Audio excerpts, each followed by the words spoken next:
Hi, everyone. I wanted to make a short video talking about logical fallacies just to help make sure that everybody feels comfortable talking about these in relation with their conspiracy theories paper. And so when we're talking about logical fallacies, we're talking about errors in argument that can be intentional or unintentional. Um, and so let me just break this down a little bit. Unintentional or intentional. I think a lot of times when we talk about logical fallacies, we think about people who have really bad intentions. They're trying to trick us. But honestly, logical fallacies often happen from just like a lack of interest or concern with finding out the truth. And so people might make arguments and they just honestly are just lazy and they don't care about finding out both sides or doing more research. So just kind of keep that in mind. Laziness is also a possibility, or just kind of a lack of ignorance or lack of curiosity.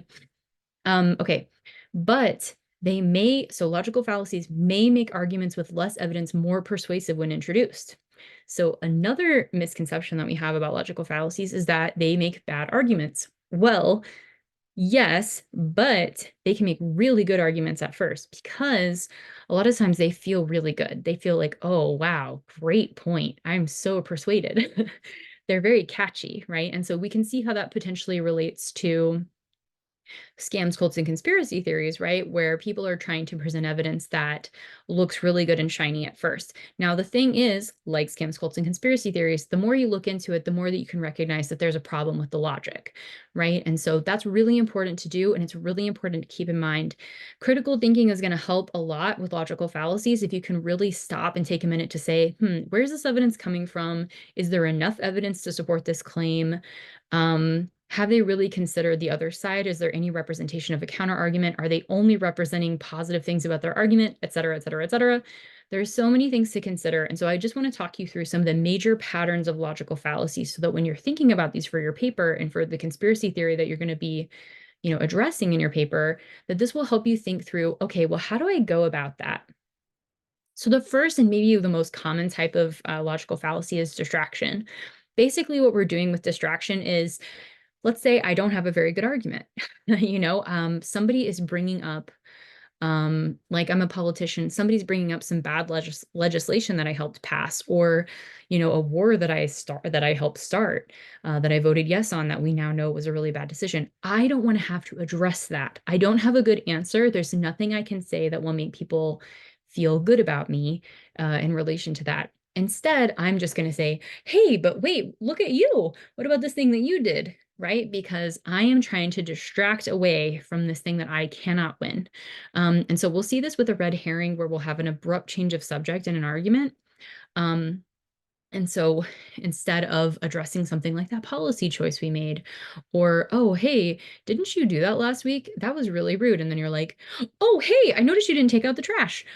So we are trying to distract away from the thing that we did wrong. We're trying to distract away from an argument we cannot win.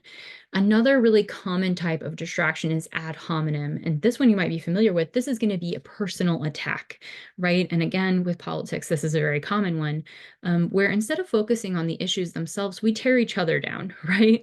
And so if you're watching a political debate, for example, you will see that it quickly devolves into personal criticisms instead of focus on policy.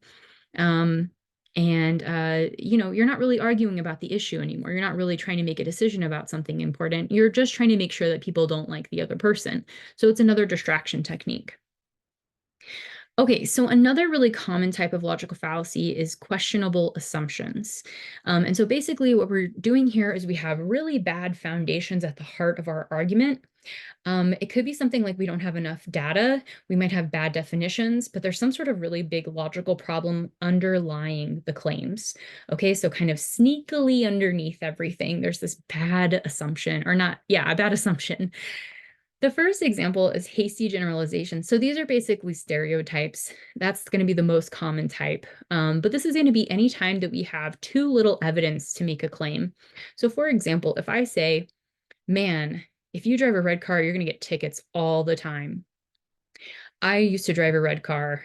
Now I drive a black car. But when I drove a red car, I got tickets constantly. Now I haven't gotten a ticket since. Okay, I have driven two different types of cars. Also, I am one person. Who knows what else I was doing during that time when I drove a red car? All of these different details are reasons why we can't believe the assumption, right, that if you drive a red car, you're more likely to get tickets. Now, this, unfortunately, is a very persuasive type of argument. People tend to want to believe these kind of little factoids that people throw out.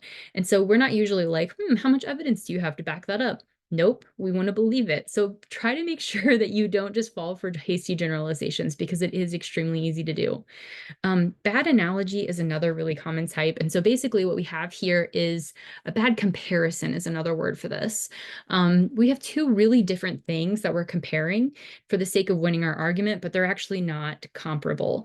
If we think about this in terms of that John Oliver video that we watched last unit on MLMs, the CEO of Herbalife compares Herbalife's pyramid structure to the corporate ladder of Disney, where he used to work. And John Oliver points out, he's like, well, those are different structures, right? That's not the same thing.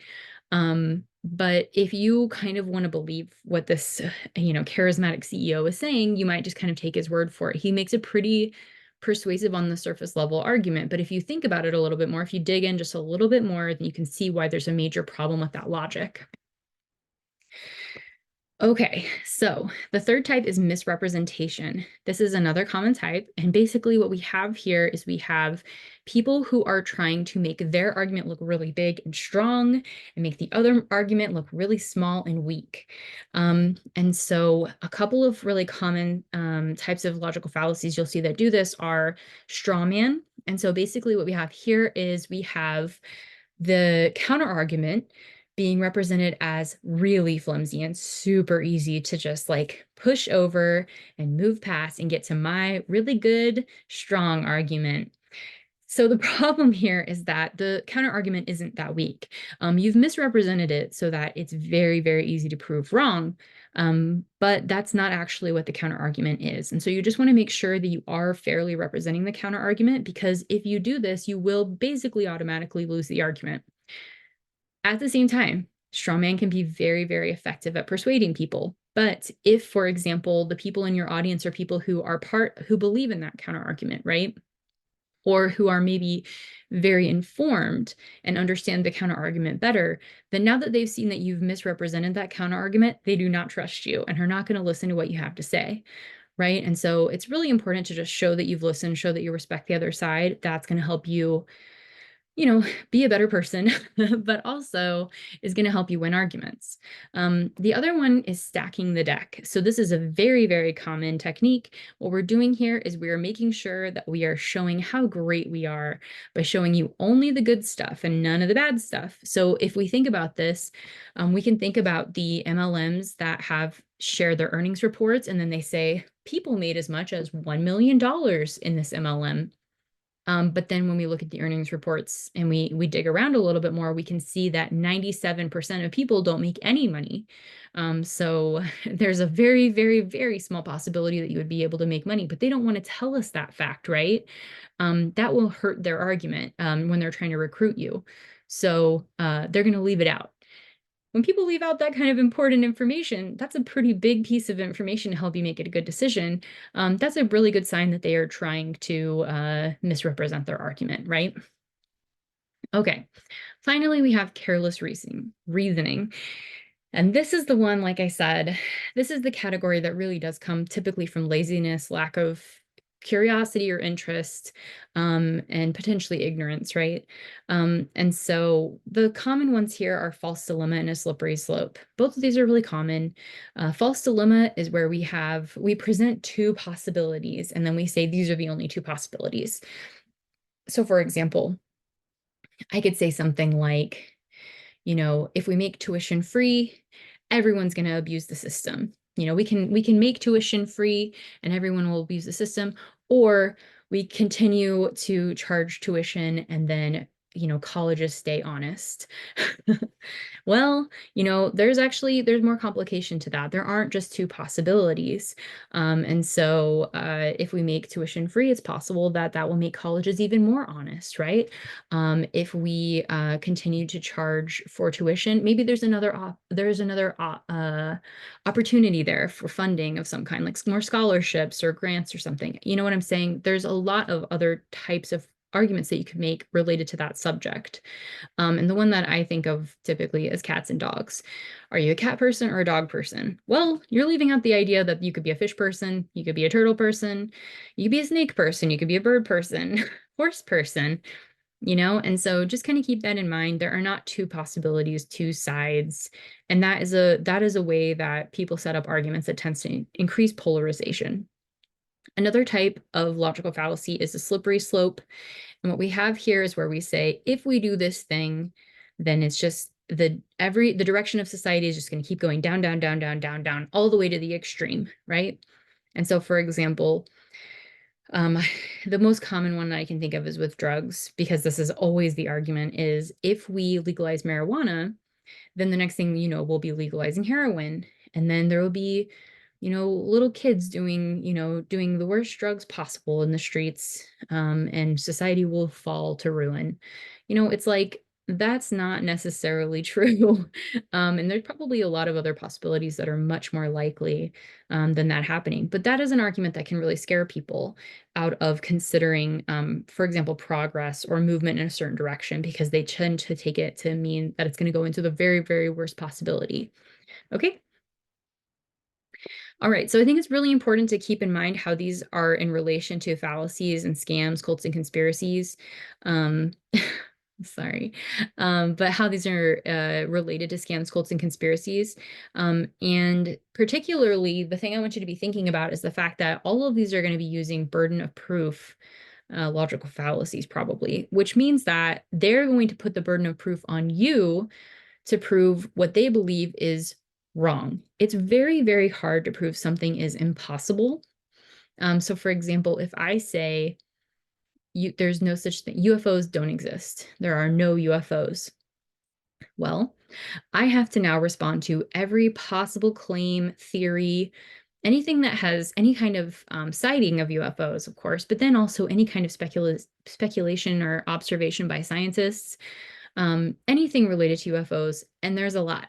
Okay, so I'm going to be going through every single case study, every single scientific study. I mean, I'm just going to have to go through so much evidence to prove that UFOs don't exist. However, if I want to prove that UFOs do exist, I just have to present a possibility, right? If it's possible UFOs exist instead of impossible, I only have to have one piece of evidence. It's much easier to do. And so what people typically will do when they believe in a conspiracy theory, or they belong to a cult, or they belong to like some sort of scam, or they're doing some sort of scam, is they will try to put the burden of proof on you to prove that it's impossible that what they believe is true. Just know that it's basically impossible to do. And also keep in mind that usually when people are putting you in this position, they're really not in a position where they are willing to move. They are holding on to their belief tightly. And so I think you want to just keep in mind that the best we can usually do in this situation, and I mean, maybe it's okay to let people believe what they will, but especially when we see how these types of things can be harmful to people, you might want to help them out. And one of the best ways that we can do that is to present evidence to them, right? So we're helping them consider another possibility rather than hoping that they will immediately change their mind and completely abandon their cult, scam, or conspiracy theory that they belong to or believe in. And that's just going to make it a lot easier on you when you're trying to think of, how do I do this? Well, you can't prove it's impossible, okay? But you can prove that the other side is possible and more possible, more probable, right? So that's kind of going to be the goal. All right, I'm going to go ahead and end this, but I hope it was helpful, and good luck with your writing.